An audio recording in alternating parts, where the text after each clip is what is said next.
In some livestock news, one of the country's first mobile abattoirs has been built here in Western Australia, and there's hopes it's going to be the first of many. Mobile abattoirs are basically a transportable slaughtering floor with the capacity to process up to about 10 head of cattle per day.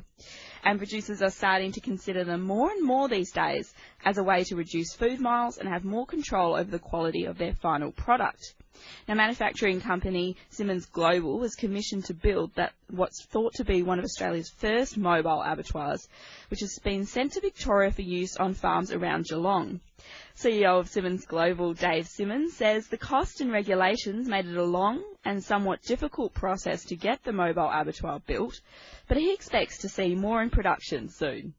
The client was commissioned to look at a solution for farmers, and in regard to animal welfare, there was concerns regarding the treatment of animals going to abattoirs and also their well-being. And the idea or the concept was developed to address some of those concerns.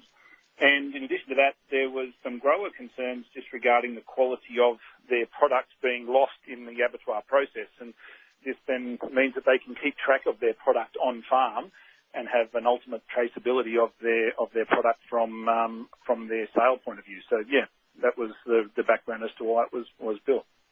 Are you able to, I mean, we get the picture, mobile abattoir, an abattoir that can be moved around, but are you able to kind of go through what it looks like and what goes into this kind of thing?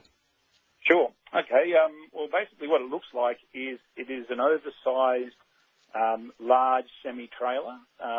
It's excessively wide and excessively tall, and it has a range of different technical attributes to allow it to handle the size of a market-ready cattle, if you like. What goes into it is it's essentially the slaughter floor from a traditional abattoir. It is designed in every way to comply with those regulations. So it's the attributes of the kill box in the abattoir, the dehiding processes, the evisceration process, the inspection process, very important part of compliance from a product point of view. And that's the extent of where the animal is processed to, and then it goes into a support vehicle that carries the carcasses back to a home boning room or other processing facility.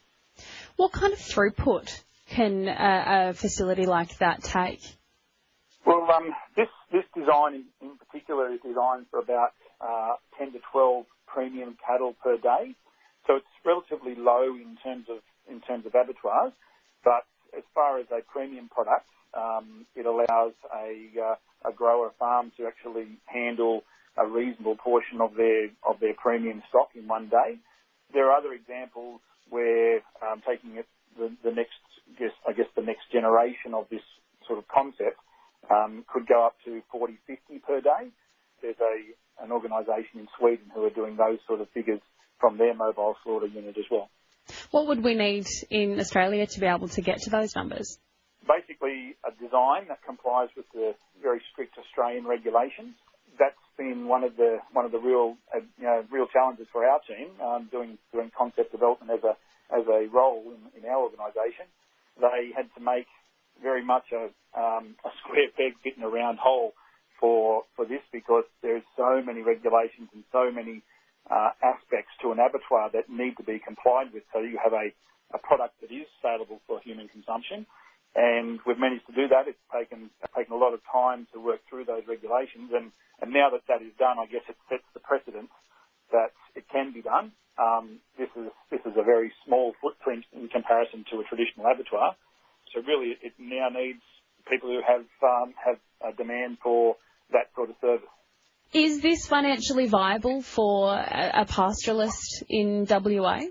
It comes down to the cost of transports and things like that, the cost of maintaining traceability of your product, and if in fact that's a brand for the property, there's significant value in that. And the thing that has excited us about it, that was great to see a project that allows growers and producers to capitalise, I guess, on the fruits of their work, because when they send their cattle off to the process of meat processing, they get a certain dollar rate for that. They have costs and on-costs for transport, feedlotting and things like that, whereas if they can do all that on their own property and there is no need for that, then that means that there's an economic benefit, which means our farmers are getting more money for their produce.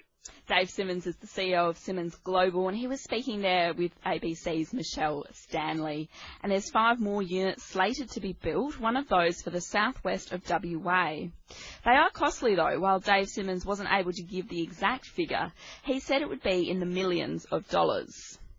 So, can a mobile processing unit work at your place? If you've got any thoughts, get in touch via text. It's 0448 922 604. We'd love to hear from you. Chris Balazs is the CEO and co-founder of the Agtech company Provenir. That's the company which commissioned the abattoir. He believes this sort of unit could be viable in the north, but it would take the right business structure to make it sustainable.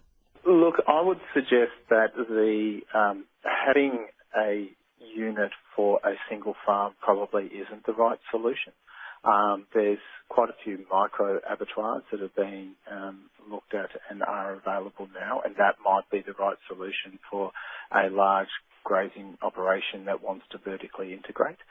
One of the challenges that the graziers need to consider is, whilst everyone looks at the premium quality meat, that is only 52% of the animal, and the other 48% has to have a commercial viable solution for that as well. So that's where our model, from the point of that we acquire the animal from the farmer, actually solves a couple of headaches from the grazier's point of view, in the fact that they remove the transport costs. From there, we provide a good farm gate price to the farmer, and in return of that, we request that they provide their information for our provenance platform. But they don't have to worry about, all of a sudden becoming an expert in butchery and render and value-adding product. Their expertise is raising premium quality cattle and getting the best result for that in the highest welfare way possible. Chris Balazs, the CEO and co-founder of Agtech company Provenir.